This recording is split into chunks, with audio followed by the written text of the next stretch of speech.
Welcome to the show where we discuss anime and subcultures and whatever else we feel like here with you, my wonderful audience. I am your host, Jacqui Davis.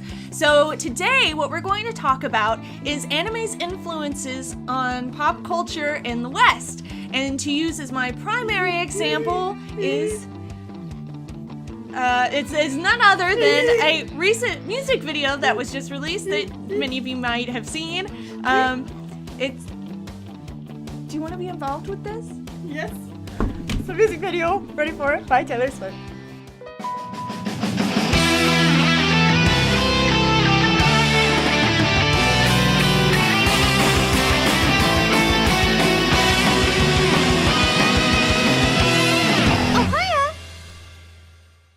If you follow myself, Amanda, or Sierra on Twitter, you might have seen a recent conversation we had on there concerning Taylor Swift's new music video, Ready For It, particularly after its director, Joseph Kahn, said that that the music video is full of anime references. So that's what this episode is sort of for, but it's also sort of talking about how anime has affected the current pop culture, especially since it's become more and more popular in these recent years.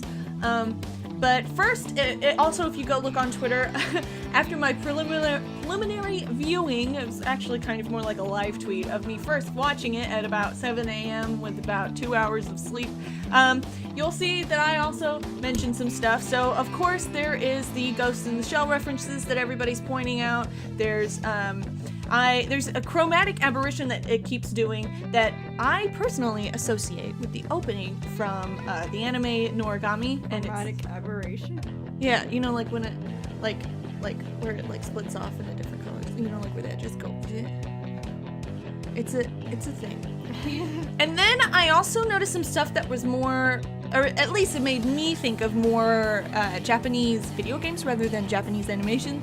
Like when she transforms into that black suit of armor, right? It very much reminded me of Nier Automata that just released, where it had all of these ladies in really kind of kicking ass, but like in black lingerie. And it was kind of weird.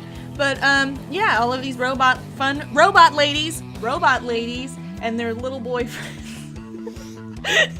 Then also the kind of famous or infamous, I guess, depending on how you look at it, Bayonetta, which was, if I'm not mistaken, it was originally a video game and then got an anime, which is also another one of those where it's like, you know, lady kicks ass but wears skimpy clothes while she does it, and she's got guns in her stilettos, so it's cool. It's all fun. It's cool. You know that part where she's like floating and there's all the balls around her, right? Somebody else said that it was a reference to a previous video that she made. You know, the streams? Yeah, whatever. Because she was like getting wrapped up in vines and stuff.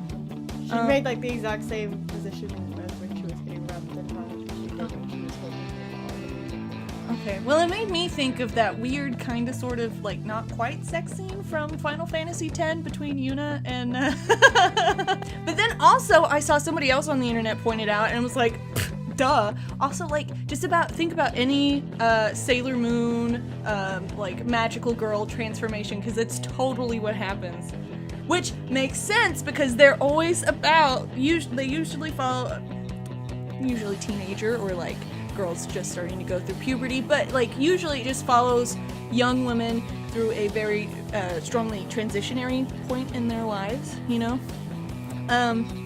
And then of course there is the references to just like normal body horror, which Sierra and I talked about in a previous episode of Ohio. But again, it's one of those things where it's like it's another transitionary point in somebody's lives. Although usually in that case the main characters are male, except for of course in things like Ghost in the Shell, where, you know, it's the main character's young woman, robot, the whole whatever. transitionary period thing is really interesting because Ready For It is track 1 on Reputation, and so it's like coming from 1989 into Reputation. Oh, okay. So it's like her transition into leading us into the new album also, and then transitioning from like everything that she's gone through through those 3 years that she didn't make another album. Yeah. And then it's like, so it is a transition. So that's interesting. Yeah. And then another thing that I don't really know if it was like explicitly supposed to be a reference to any sort of an anime, but it definitely made me think of like two specific images from two separate animes. There's the first one that came to mind was Kage Days, sometimes also known as Makaku City Actors. It all just sort of depends on which thing you're looking for. And then they actually made an anime about it, and it's a really tragic and rips your heart out and runs it over, and then stomps on it again. Yeah, and then it comes back to life because that's what happens in that anime. Anyways, these group of kids who like keep coming back, keep dying and then coming back. Its logo at the end of the opening is where they've each sort of spray painted their like little symbol in Japanese on this wall, and then like they're walking away and they each have their own like specific color palette and everything. It's really, first of all, it's really, really cool, and you should go look at it. Cool. Yeah, like, considering the music video too, because it's like it's like a rebirth kind of a thing. Exactly. Yeah. And it's like in a similar like style of graffiti to the way that her name, the Taylor Swift, was like drawn on there. And she has a few other different things graffitied on there. Too. Yeah. I forget. But then I also thought of Samurai Champloo, which I don't know if you've ever seen it, but it's another one where music is a very, very important part of that show, where it's really interesting to watch if you haven't seen it, because it's sort of like your traditional sort of samurai anime story thing, but all of the music is rap and hip hop, and it's all sort of based on like that sort of rhythm, you know, and so that's another really cool one. And so I found it really interesting that those are both shows that have like music so like inundated, and like what makes those shows special, and like and so yeah, that's something that also interested me, that I found interesting. There's a lot of talking about like the fear of like never being able to go back to the same level of innocence that you had before, and never being able to sort of never becoming a monster, basically.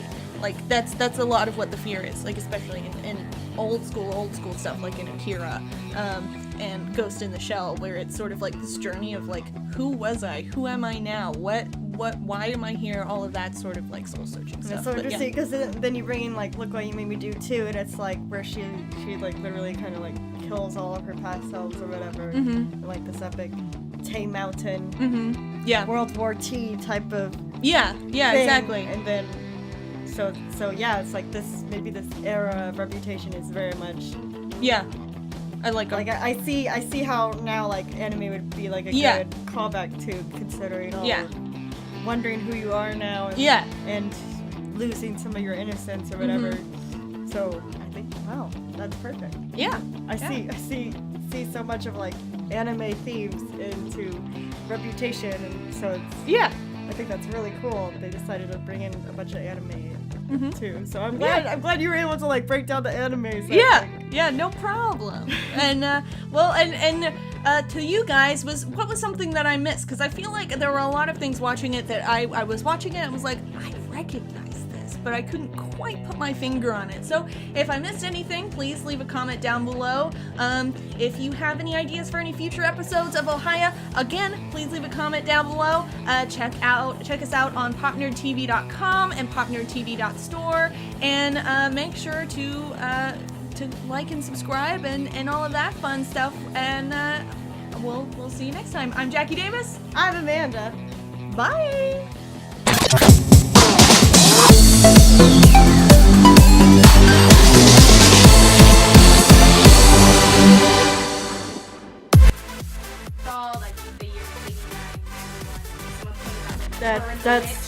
They're burning all the witches. Yeah. They're burning all the witches. Yeah. In 89 and 91, people are pointing out Taylor was born in 89, and her boyfriend, her new boyfriend, was born in 91. So oh, okay. So it's